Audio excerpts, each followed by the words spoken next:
우리 알려준 말씀 1절은 앞에서 이미 언급했던 내용입니다. 그래서 1절까지를 포함해서 23장의 말씀을 읽기도 하는데요. 저는 그것보다 24장 1절에서 오히려 한 번 더 내용을 강조하고 있다라고 보여집니다. 그리고 그것을 조금 더 풀어서 어떻게 하는 것이 악인의 형통을 부러워하지 않고 살아가느냐에 대한 내용을 담고 있다라고 생각을 합니다. 어쨌든 악인의 형통이라고 하는 또는 부자가 되기를 원하고 소망하고 목적하는 것이 어리석다. 왜냐하면 하나님이 그것을 막으실 것이기 때문이에요. 무엇보다 내 지식이 짧아서 또는 내가 무언가 부족해서 그것을 못 이루는 것이 아니라 하나님이 그걸 원하지 않으세요. 그래서 그것을 행하고자 하는 자를 하나님이 끊으신다, 심판하시고 막으신다. 그래서 결코 그 일을 이룰 수 없다라는 거죠. 그러므로 이룰 수 없는 그 꿈을 또 그것을 향하여 나아가는 자는 지극히 어리석은 사람이다 라는 것으로 시작을 합니다. 특별히 형통을 부러워하지 말 것과 더불어 심지어는 그와 함께 있지도 말라는 겁니다. 사도 바울은 죄는 모양이라도 버리라고 하는 말을 했습니다. 참 쉽지 않은 내용이죠. 세상을 살아가면서 또 세상 가운데 빛과 소금의 역할을 감당한다는 것은 어둠 가운데 살아야 하고 또 죄악 가운데 우리가 살아야 합니다. 그 속에서 빛과 소금의 역할을 할 수밖에 없는 거죠. 그러므로 우리가 사람을 만날 때 또는 사람과의 이 사귐 가운데 특별히 이 악인으로 설명하는 헛된 꿈을 꾸는 자들과 함께하지 말라라고 하는 말씀은 당연한 말씀이지만 결코 쉽지 않다라는 것도 우리가 기억을 해야 됩니다. 2절에 보면 왜 그들과 함께하지 말 것을 말씀하시느냐? 그들의 마음은 강포를 품고 그들의 입술은 재앙을 말한다고 설명하는데요.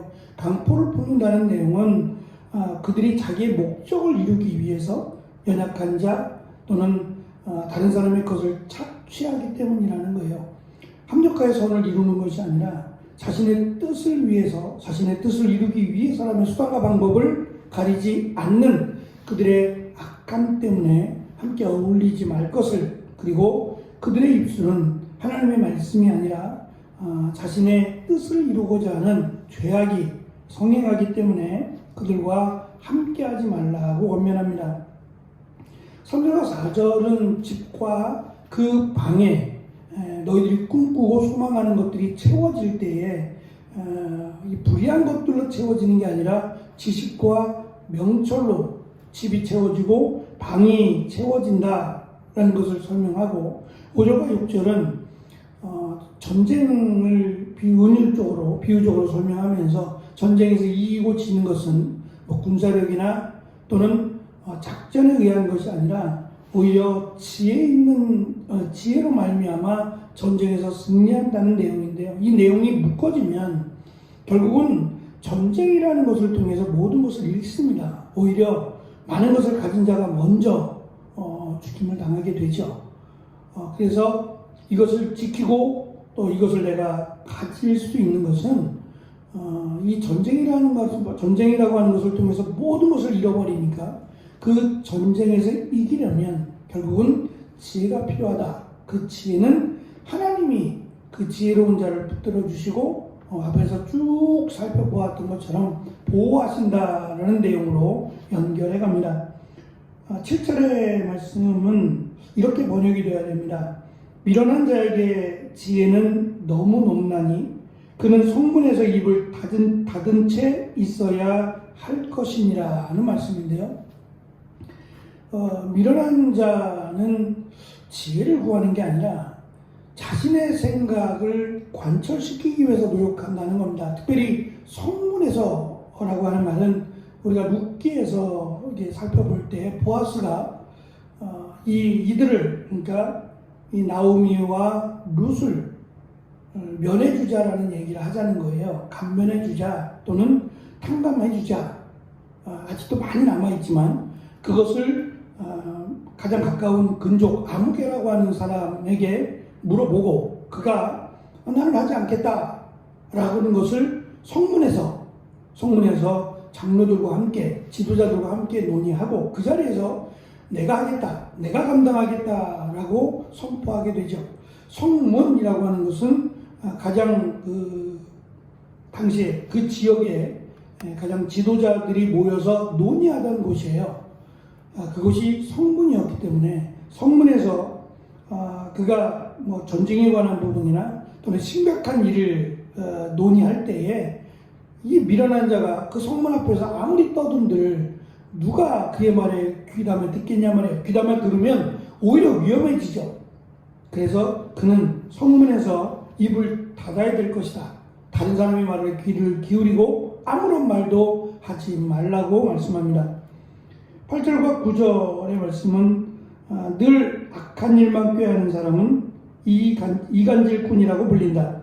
어리석은 사람은 죄를 짓는 것만 계획한다. 오만한 사람은 누구에게나 미움을 받는다고 번역해서 어리석은 자의 다양한 생각 그리고 그 생각에 따른 행동과 결과를 설명해 줍니다. 그러니까 앞에서 사귀지 말라라고 하는 그들이 악한 자, 악인의 형통을 위해서 나아가는 자들뿐만 아니라 이간질하는 사람, 어리석은 사람, 또 오만한 사람 이런 사람들과 사귀지 말라는 거예요.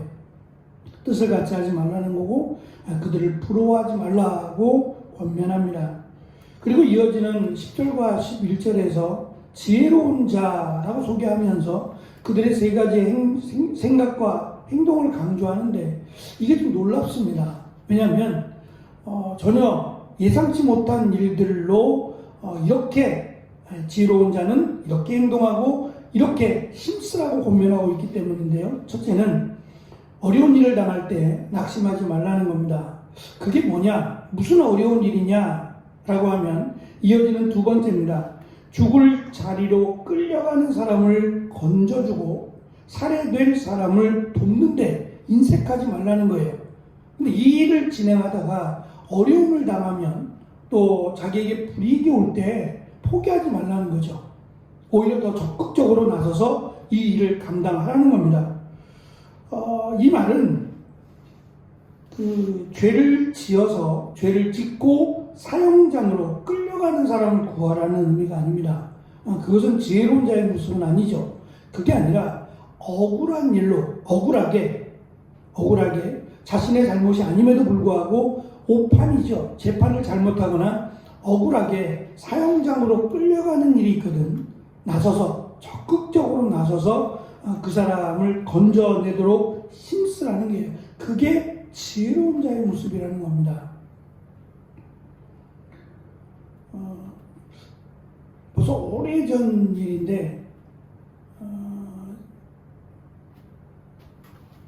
제가 군에 있을 때 처음으로 이제 자대 배치를 받고 수요 예배로 기억되는데요. 수요일 날 저녁 예배에 이제 금요일 날은 안 되고 수요일 날 저녁 예배 그리고 주일 날 예배까지는 이 종교의 자유가 어느 정도 허락이 됐어요. 그래서 제가 이제 신학교를 다니다가 군에 왔다라고 하는 것은 이미 뭐 부대에 알려진 일이고 심지어는 우리 교회 목사가 왔다고까지 이야기를 했으니까 뭐 당연히 교회를 가고 싶겠죠. 수요일 날. 그래서 저녁을 먹고 또 마땅히 해야 될 일들, 뭐 총기를 손질하거나 또 뭐 자기의 관물대라고 하는 자기의 소지품이 들어있는 곳을 깔끔하게 정리해 놓고 그 다음에 이제 뭐 이등병이니까 교회를 다녀오라고 허락을 해줬어요. 정말 오랜만에 수요 예배는 특히 더 오랜만에 참석을 하게 된 것 같아요. 찬양을 드리고 예배를 드리면서 어떻게 예배를 드렸는지 모르겠는데 그때 이제 목사님이 그 장교였는데 그때 아마 그분의 직위가 아마 중령인가 그랬을 거예요. 꽤 높았는데 말씀은 잘 기억이 안 나는데 그리고 나서 원래 그런 건지는 알 수 없지만 갑자기 설교를 마치시고 이 기도를 통성기도를 하라고 하시는 거예요. 늘 그랬는지는 모르니까 통성기도를 하라고 그러는데 그때 나도 모르게 군에 입대해서 여기까지 오는 동안 일어났던 일들이 파노라마처럼 쭉 펼쳐지면서 한편으로는 굉장히 억울해야 되는데 그 한편으로는 내가 얼마나 어리석었는지를 깨닫게 되는 거예요. 말씀드렸던 것처럼 누가 저를 찾아와서 아는 지인이 소개했다 그러면서 너 걱정하지 말아라. 내가 너를 좋은 데로 보내줄 거야. 그걸 또 얄팍하게 믿었어요. 훈련소까지 찾아와서 훈련하고 있는 훈련병을 찾아와서 내가 아는 분이 네가 여기 있다고 얘기해 주더라. 장교가 와서 저한테 얘기하니까 그러니까 철석같이 또 하나님을 의지하고 믿는 게 아니라 그래 너희들은 모르지 나는 좋은 데로 갈 거야. 너희랑 같이 훈련하고 있지만 이런 어리석은 생각 그러니까 그것에 대한 결과로 참 끝으로 몰려서 저기 강원도 골짜기까지 가게 된 나의 어리석음과 미련함에 대한 이런 생각이 맞게 몰아치면서 제가 저를 볼 때 한심했던 것 같아요.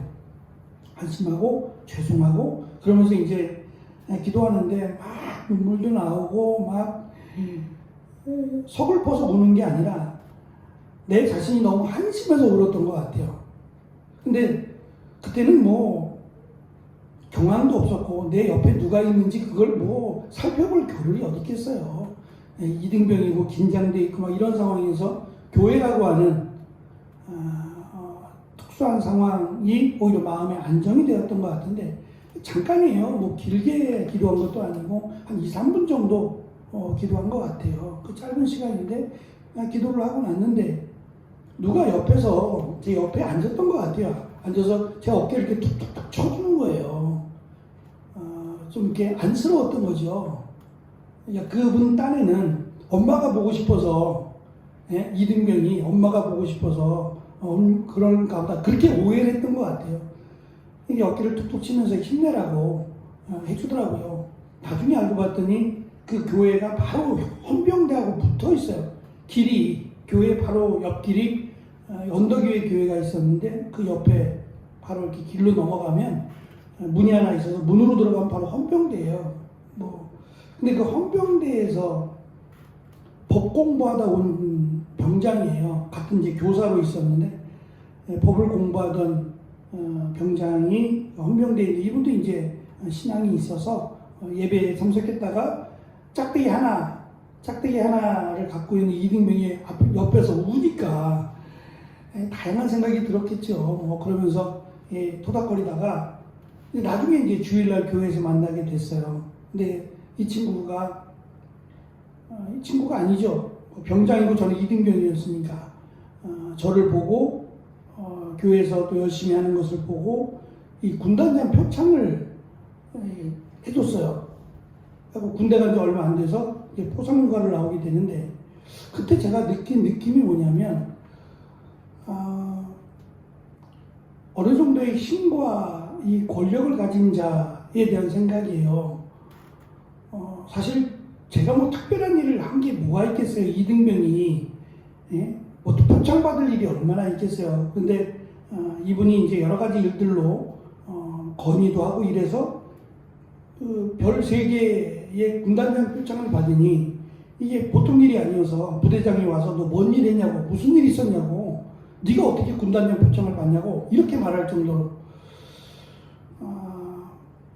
지금 오늘 말씀에도 지혜롭다라고 하는 것은 사실 나만을 위한 지혜가 아닙니다.